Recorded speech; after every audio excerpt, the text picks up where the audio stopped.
আমরা যার কবরকে কেন্দ্র করে বিভিন্ন উৎসব করছি, তিনি এই জায়গায় এসেছিলেন 360 জন মানুষ নিয়ে, মাত্র 360 জন মানুষ নিয়ে। তৎকালীন সময় এখানে একজন জালেম শাসক ছিলেন, তার নাম হচ্ছে গৌর গোবিন্দ। নাম শুনেছেন? তার সময় মুসলিমদের উপর প্রচন্ড নির্যাতন হতো। এক ব্যক্তির সন্তান জন্ম হওয়ার ঘটনায় সে গরু করে মানুষকে খাওয়াতে চেয়েছিল, এতে করে তার সন্তানকে তার চোখের সামনে মেরে ফেলা হয়েছে। এগুলো ইতিহাসে লেখা আছে, আমরা পড়েছি, আল্লাহ ভালো জানেন, আমরা এগুলো হিস্ট্রির মধ্যে পড়েছি। তো তিনি সোনারগাঁ চলে যান। সোনারগাঁ গিয়ে তৎকালীন বাংলার শাসককে তিনি বিচার দেন। তিনি কিছু ফোর্স পাঠান, সাথে পাঠিয়ে দেন এই ইয়েমেন থেকে আগত এই যে শাহজালাল রাহিমাহুল্লাহ এবং তার 360 জন। প্রথমে ছিল 210 জন। রাস্তায় আস্তে আস্তে আস্তে আস্তে দাওয়াতি কাজ করতে করতে করতে করতে আরও বেশ কিছু অনুসারী তার হন, তার হাতে বায়াত গ্রহণ করেন এবং 360 জনের একটা বাহিনী তিনি গঠন করেন। শুধু আধ্যাত্মিকত্বেই তিনি আল্লাহর মারেফতওয়ালা মানুষ ছিলেন এমন নয়, বরং চলতি পথে মানুষকে দাওয়াতও দিয়েছেন। এক পর্যায়ে রাজা গৌর গোবিন্দের বিরুদ্ধে সশস্ত্র যুদ্ধও করেছেন। আপনারা কি মনে করেন এই অঞ্চলে ইসলাম কিভাবে এসেছে?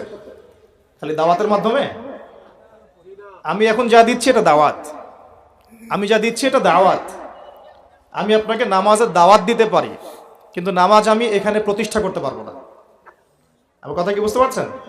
কিন্তু ওমর রাদিয়াল্লাহু আনহুর যুগে নামাজ প্রতিষ্ঠিত ছিল। কেউ নামাজ না পড়লে শাস্তি প্রদান করা হতো। যখন আপনি নামাজ না পড়লে মুসলিমদেরকে শাস্তি দিতে পারবেন, বালেগ বিনা ওজরে নামাজ পড়ছে না, নামাজের ওয়াক্ত হয়ে গেছে, হাইয়া আলাস সালাহ, আজান হচ্ছে, দোকান খুলে ব্যবসা করছে, যখন ওই দোকানে গিয়ে চার্জ করতে পারবেন তখন সালাত কায়েম হয়েছে। এখন আমরা সালাতে দাওয়াত দিচ্ছি, ভাই নামাজের দিকে আসেন। বিগত 100 বছরের অবস্থা আমি ব্যাখ্যা করবো ইনশাল্লাহ সামনে, এটা বলে ছড়ি। তিনি শুধু দাওয়াতই দেন নাই, মানুষের আধ্যাত্মিক বিষয়গুলো পরিবর্তন করেছেন। তার অনুসারীদেরকে নিয়ে সেখানে এসেছেন।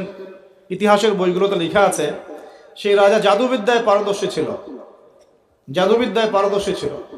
ব্রহ্মপুত্র নদী থেকে শুরু করে সুরমা পর্যন্ত প্রত্যেক নদীর নৌযান তিনি বন্ধ করে দেন, যাতে শাহজালাল রাহিমাহুল্লাহ এখানে আসতে না পারে। যখন ইমানের সৈনিকরা মাঠে নামে তখন কুফররা ভয় পায় না? পায় কি পায় না? তো তারাও ভীত ছিল তখন, কারণ যখন আপনি জুলুম করবেন কারো উপরে না, তখন অটোমেটিকলি আপনার মনের মধ্যে একটা ভয় কাজ করবে। যখন আপনি কারো প্রতি জুলুম করবেন অটোমেটিকলি মনের মধ্যে একটা ভয় কাজ করবে আপনার। যখন আপনি শিরক করবেন মনের মধ্যে ভয় কাজ করবে। যখন আপনি নবীর সুন্নতের খেলাফ চলবেন, ইসলামের এগেইনস্টে শত্রুতা করবেন, মনের কোথায় জানি একটা অজান্তে একটা ভয় কাজ করবে, না জানি আল্লাহ কবে আমাকে ধরেন, হবে না? আর যখন আপনি ভিতর থেকে পবিত্র এবং ভিতর থেকে শক্ত, যে না আমি ইমানের উপর আছি, আল্লাহর হুকুম আহকাম পালন করছি, নবীর সুন্নত মেনে চলছি, ইসলামের দাওয়াত দিচ্ছি, আপনার ভিতরে কোথায় জানি একটা কনফিডেন্স থাকবে যে আল্লাহ আমার সাথে আছে। আর কেউ থাক না থাক, আল্লাহ আমার সাথে আছে। দুনিয়াতে না হোক, আল্লাহ পরকালে আমার সাথে আছে। দুনিয়া আখিরাত উভয় জাহানেই আল্লাহ পাক সাথে থাকবেন ইনশাআল্লাহ। তো জাদুবিদ্যা কাজ করলো না।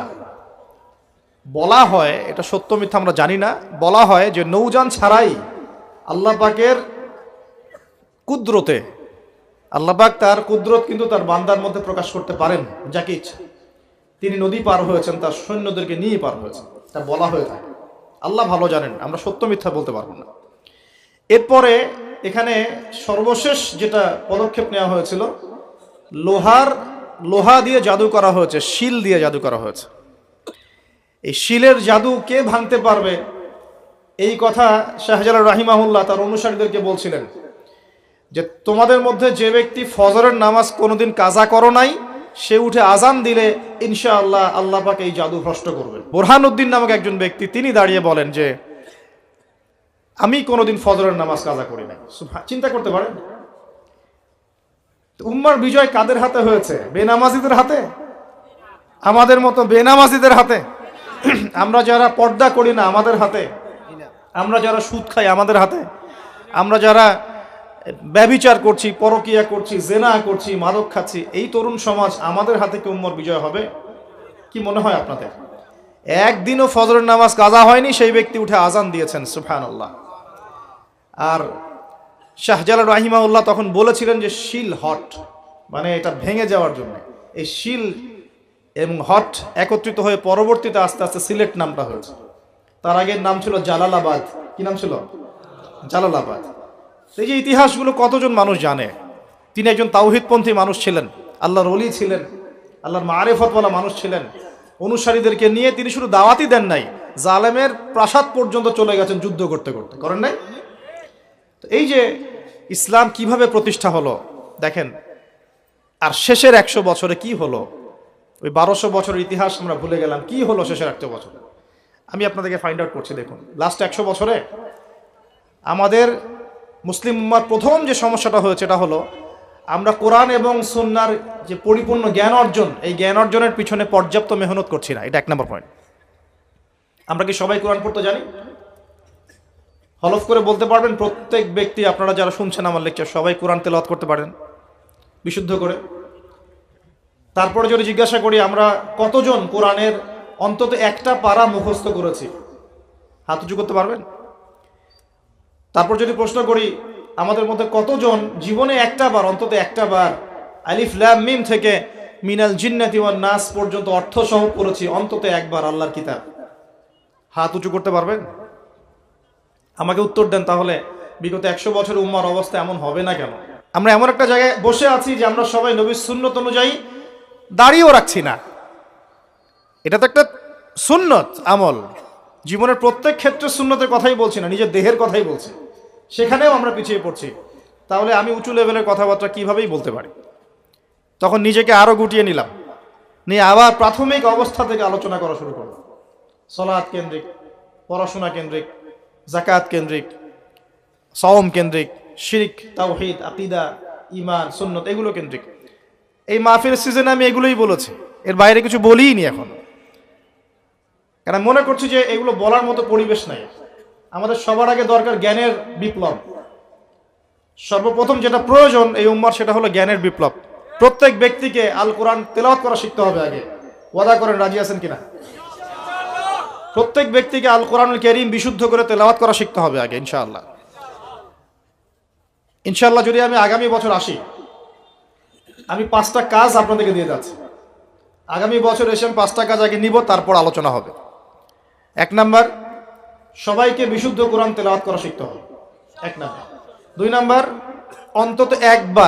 অন্তত একবার আলিফ লাম মিম থেকে মিনাল জিন্নাতি ওয়ান নাস পর্যন্ত এই 30 পারা কোরআন অর্থ সহ অন্তত একটা বার পড়ে দেখতে হবে 1 বছরে। পারবেন?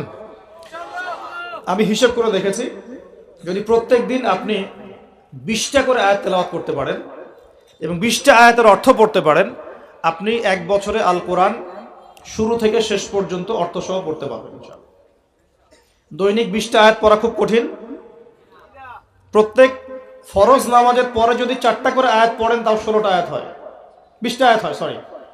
5 ওয়াক্ত ফরজ সালাতের পরে যদি আমরা 4টা করে আয়াত তেলাওয়াত করি, যে কোনো 4টা আয়াত একদম শুরু থেকে নিয়ে 4টা করে আয়াত পড়ি এবং অর্থগুলো পড়ি, 5 ওয়াক্ত নামাজ শেষে আমরা 20টা আয়াত তেলাওয়াত করে ফেলব। খুব কঠিন। 2 নম্বর কাজ। 3 নম্বর হচ্ছে আমাদের প্রিয় নবী মুহাম্মদুর রাসূলুল্লাহ সাল্লাল্লাহু আলাইহি ওয়াসাল্লামের জীবনী গ্রন্থ অন্তত একটা বার 1 বছরে পড়ে দেখতে হবে। পারা যাবে ইনশাআল্লাহ? একটা বইয়ের নাম বলে দেব, আর রাহিকুল মাখতুম। কি নাম? আর রাহিকুল মাখতুম। যদি বই কিনতে না পারেন, সামর্থ্য না থাকে, আমাকে বলেন, কিনে দেব ইনশাআল্লাহ। প্রয়োজনে আমরাই কিনে দেব, তাও পড়েন। আর রাহিকুল মাখতুম এই বইটা হচ্ছে 1182টা বইয়ের মধ্যে প্রথম পুরস্কার প্রাপ্ত বই। লেখক হচ্ছেন আল্লামা সফিউর রহমান মুবারকপুরি রাহিমাহুল্লাহ। বিগত 100 বছরে আমরা কি করেছি এই জায়গাটা একটু দেখেন। প্রথমত আমরা দিনের বেসিক যে পড়াশোনার জ্ঞান অর্জন, এই জ্ঞান অর্জন থেকে আমরা মোটামুটি পিছিয়ে যাচ্ছি। আমরা মনে করছি যে এগুলো আলেম ওলামাদেরই কাজ, দায়ীদের, বক্তাদের, তাদেরই কাজ দিনকে নিয়ে ফিকির করা, আমাদের কোনো দায়িত্ব নাই। এটা কি ঠিক হবে? এই দিন কি আমাদের সবার না? বাংলাদেশ একটা রাষ্ট্র। বাংলাদেশ রাষ্ট্রটা কি শুধু পলিটিশিয়ানদের দ্বারাই টিকে থাকে? এখানে সাধারণ জনগণ আছে, পুলিশ প্রশাসন আছে, যুবক যুবতী আছে, শিশুরা আছে, বিভিন্ন অর্থনৈতিক সেক্টরে মানুষ আছে, ফাইন্যান্সের ক্ষেত্রে মানুষ আছে, মিলস, ইন্ডাস্ট্রিজ, ফ্যাক্টরিজ আছে, অনেক কিছু আছে। সব কিছু মিলেই কি একটা জাতি না? এখন যদি মোট একটা অংশের মানুষ দায়িত্ব ছেড়ে দেয়, শুধু প্রশাসন বলে যে আমরা দায়িত্ব পালন করবো না, আপনারা বোঝেন, তাহলে এই পুরো দেশের সিস্টেমটা কলাপস করবে না? শুধু ব্যাংকিং সিস্টেমের মানুষরা যদি বলে আমরা আর ব্যাংক চালাবো না, আপনারা চালান, যা করেন করেন, এই দেশের ইকোনমিক সেকশনটা কলাপস করবে না? যদি ব্যবসায়ীরা বলে আমরা কোনো ব্যবসা করবো না, শুধু এই যে এক্সপোর্ট ইম্পোর্ট অথবা এই যে ট্রানজাকশন, মানে বাস ট্রাক যেটা আমরা বলি, শ্রমিক, মোটর শ্রমিক, তারাই যদি বলে আমরা আর গাড়ি ঘোড়া চালাবো না, জনগণ ভোগান্তিতে পড়বে না? একটা রাষ্ট্র বলেন, সমাজ বলেন, উম্মা বলেন, টিকে থাকে সবার প্রচেষ্টার উপরে। সবাই যখন যার যার জায়গা থেকে তার দায়িত্ব পালন করে, তখন সে রাষ্ট্রের বিজয় কেউ ঠেকাতে পারে? কেউ পারবে না ইনশাআল্লাহ। একই জিনিস উম্মার ক্ষেত্রেও। আমরা যদি মনে করি যে আমরা এটা আলেম ওলামাদেরই কাজ, হ্যাঁ, হাফেজে কোরআন তারাই কোরআন চর্চা করবে, যিনি মুফতি মুহাদ্দিস তারাই ইসলাম নিয়ে পড়ে থাকবে, আমরা কিছু জানি না, তাহলে সমস্যা। আমাদের বেসিক জ্ঞান সবাইকে অর্জন করা উচিত। রাসূল সাল্লাল্লাহু আলাইহি ওয়াসাল্লাম বলছেন, তালাবুল ইলমি ফরিদা আলা কুল্লি মুসলিম, প্রত্যেক মুসলমানের উপরে দিনের জ্ঞান অর্জন করাটা ফরজ করা হয়েছে। আমরা কি পড়াশোনা করবো ইনশাআল্লাহ? একটু বেসিক পড়াশোনা করবেন, কোরআন পড়াটা শিখুন। অন্তত পক্ষে নবী সাল্লাল্লাহু আলাইহি ওয়াসাল্লামের 40টা হাদিস মুখস্থ করেন। বেসিক কিতাবগুলো পড়েন, যেমন রিয়াদুস সালেহিন, বুলুগুল মারাম, মিশকাতুল মাসাবি, হাদিসে আরবাঈন, ফয়জুল কালাম, বেসিক বইগুলো একটু পড়ার চেষ্টা করেন। নবী সিরাতগুলো পড়েন, ইসলামের ইতিহাসগুলো পড়েন, আকীদার বইগুলো পড়েন। এরপরে আপনি কোনো মাসআলায় ঠেকে গেলে ইমাম সাহেব আছেন, আলেম আছেন, মুহাদ্দিস আছেন, মুফতিরা আছেন, তাদেরকে জিজ্ঞাসা করবেন এবং তাদের সাথে পরামর্শ না করে দিন পালন করবেন না, অবশ্যই পরামর্শ করবেন। আল্লাহ পাক তৌফিক এনায়েত করুন। কাজ দিয়ে যাচ্ছি, কোরআন তেলাওয়াত শিখতে হবে, নবীর জীবনে একবার পড়তে হবে, একবার টপ টু বটম কোরআনের অর্থ পড়বেন। আরেকটা কাজ দিব, সেটা হলো নবী সাল্লাল্লাহু আলাইহি ওয়াসাল্লামের 40 হাদিস কমপক্ষে মুখস্থ করতে হবে। পারা যাবে ইনশাআল্লাহ? 1 বছর সময় থাকলো, পারবেন তো ইনশাআল্লাহ? উম্মার পিছিয়ে পড়ার কারণ প্রথমত জ্ঞান থেকে পিছিয়ে পড়া। শুধু এই জ্ঞান নয়, আমরা কিন্তু অনেক ক্ষেত্রে বিশ্বে যে জ্ঞানগুলো মানে প্রয়োজন হচ্ছে, যেমন আইসিটি, আপনার medical science, engineering, philosophy, economics, geopolitics, যে বিশ্বকে ডিল করতে যে জ্ঞানগুলো দরকার, এই জ্ঞানগুলো অর্জনের ক্ষেত্রেও কিন্তু আমরা অনেকে পিছিয়ে পড়ছি না? পড়ছি কি না? একজন ইমাম সাহেব কেন জানবেন না যে ওয়ার্ল্ডে কি হচ্ছে? জানা উচিত কি না? একজন মুফতি সাহেব কেন বুঝবেন না যে বিশ্বের অর্থনীতি কিভাবে চলছে? কেন বুঝবেন না? বুঝতে হবে কি না? না হলে বিশ্বকে আমি ডিল করবো কিভাবে? অতএব এই জেনারেল সেকশনের পড়াশোনা এটাও ফেলে দেওয়া যাবে না। আপনি কথা বুঝতে পারছেন? জেনারেল সেকশনের পড়াশোনাটাকেও ফেলে দেওয়া যাবে না, বরং এই পড়াশোনাটাকে ইসলামের সাথে কম্বাইন্ড করে আপনাকে আগামীতে চলতে হবে। পারা যাবে ইনশাআল্লাহ? আল্লাহ পাক তৌফিক দিন। অনেকে ভাই দেখি নামাজ শুরু করেছেন, এখন মাদ্রাসায় ভর্তি হতে যাচ্ছেন, এদিকে আপনি অনার্স পড়া শুরু করেছেন, হ্যাঁ, মাস্টার্স দিচ্ছেন, বলছেন এখন আর অনার্স মাস্টার্স ভালো লাগে না, আমি সব বাদ দিয়ে মাদ্রাসায় ভর্তি হব। সবাই কি মাদ্রাসায় পড়তে পারবে? সম্ভব? আপনি যে সাবজেক্টে পড়ছেন ওই সাবজেক্টে পড়াটা শেষ করে ওই জ্ঞানটাকে আপনি ইসলামের কল্যাণে কাজে লাগানোর চেষ্টা করেন। আমি রিকোয়েস্ট করব প্রত্যেক মুসলমান ভাই যেন দিনের অন্তত বেসিক পড়াশোনাগুলো করেন, জ্ঞান অর্জন করেন। আল্লাহ পাক তৌফিক এনায়েত করুন, আমিন। সবচেয়ে বেশি প্রয়োজন আমাদের জ্ঞানের বিপ্লব, এবং এই জ্ঞান চর্চার মধ্য দিয়ে ইনশাআল্লাহ আমরা সমাজ পরিবর্তন করব ইনশাআল্লাহ তাআলা। দেখুন, আইয়ামে জাহিলিয়াতের সেই 23 বছর পরিবর্তন হয়েছে কোরআন এবং সুন্নাহর জ্ঞানের মাধ্যমে। কিন্তু নবী সাল্লাল্লাহু আলাইহি ওয়াসাল্লাম এই কোরআন সুন্নাহর জ্ঞানকে সাহাবীদের মধ্যে ছড়িয়ে দিয়েছেন এবং তারা সেই জ্ঞানের আলোকে তাদের ব্যক্তিজীবন পরিবর্তন করেছেন, তাদের পরিবার পরিবর্তন করেছেন, তাদের আকীদা বিশ্বাস পরিবর্তন করেছেন। দুনিয়ার যে বস্তুবাদিতা, এখান থেকে পরকালের চেতনা জাগ্রত হয়েছে। আল্লাহ পাকের আদেশের সামনে আত্মসমর্পণের চেতনা নিয়েছেন। এক পর্যায়ে তারা কিন্তু দিনের জন্য সংগ্রাম করেছেন, কষ্ট স্বীকার করেছেন। প্রয়োজনে তারা কিন্তু মক্কা থেকে হিজরত করে মদিনাতেও চলে গেছে। মানে তারা সব কিছুই করেছেন, কিন্তু শুরুটা হয়েছিল কি দিয়ে? জ্ঞানের চর্চার মধ্য দিয়ে। তাহলে আমাদের প্রথম কি দরকার ভাই? কোরআন এবং হাদিসের কেন্দ্রিক জ্ঞানের চর্চা। আল্লাহ পাক সবাইকে করার তৌফিক এনায়েত করুন, আমিন। আর এই জ্ঞান চর্চাটার কথা বলি, একা একা হবে না, ওস্তাদ লাগবে কি না? টিচার লাগবে, ওস্তাদ লাগবে। যে সেক্টরে জ্ঞান অর্জন করছেন সেখানকার ওস্তাদদের সাথে সুসম্পর্ক রেখে বরেণ্য উলামায়ে কেরামদের সাথে সহবতে থেকে আপনি জ্ঞানের চর্চা করেন ইনশাআল্লাহ তাআলা। আল্লাহ পাক আপনার জ্ঞানে বরকত দান করুন, আমি দোয়া করি। দ্বিতীয় যে বিষয়টা আমরা পিছিয়ে পড়েছি বিগত 100 বছরে, সেটা হলো আমরা জানি অনেক কিছুই, জানা অনুযায়ী আমল সবাই করি না। এটা হচ্ছে দ্বিতীয় রিজন। আমরা অনেক সময় অনেক বড় বড় কথা বলি, কিন্তু কথা অনুযায়ী কাজ নাই। অনেক কিছু জানি ঠিকই, কিন্তু আমল করতে পারি না। আমরা একটা সূত্র ফলো করলেই জানা অনুযায়ী আমল করতে পারবো ইনশাআল্লাহ। আমি কি সূত্রটা বলে দিব? সূত্রটা হচ্ছে, একজন ব্যক্তিত্ব আছে আমাদের সামনে, সেই ব্যক্তিত্বকে হুবাহু কপি পেস্ট করতে হবে। কাট পেস্ট আছে না, কপি পেস্ট, এরকম কপি পেস্ট করতে হবে একজন ব্যক্তিত্বকে। তার নাম মুহাম্মদ রাসূলুল্লাহ সাল্লাল্লাহু আলাইহি ওয়াসাল্লাম। আজকে রাত্রে লেকচার শুনলেন, বাসায় গিয়ে ঘুমাবেন, এমনি এমনি ঘুমাবেন না। ঘুমানোর আগে বিসমিল্লাহ বলে লাইটটা অফ করবেন, বিছানাটা বিসমিল্লাহ বলে ঝাড়বেন, ঠিক আছে? ওয়াশরুম থেকে পারলে অজু করে আসবেন, মশারি দিচ্ছেন, লাইটস অফ করছেন, পাত্র যেগুলো আছে সেগুলো একটু ঢেকে রাখবেন বিসমিল্লাহ বলে, দরজা লাগাবেন বিসমিল্লাহ বলে।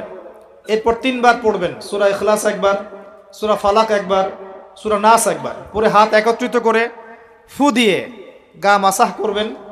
এই কাজটা 3 বার করবেন। একবার আয়াতুল কুরসি পড়বেন, সূরা বাকারার 255 নম্বর আয়াত, আল্লাহু লা ইলাহা ইল্লা হুয়াল হাইয়ুল কাইয়ুম, এটা শেষ পর্যন্ত।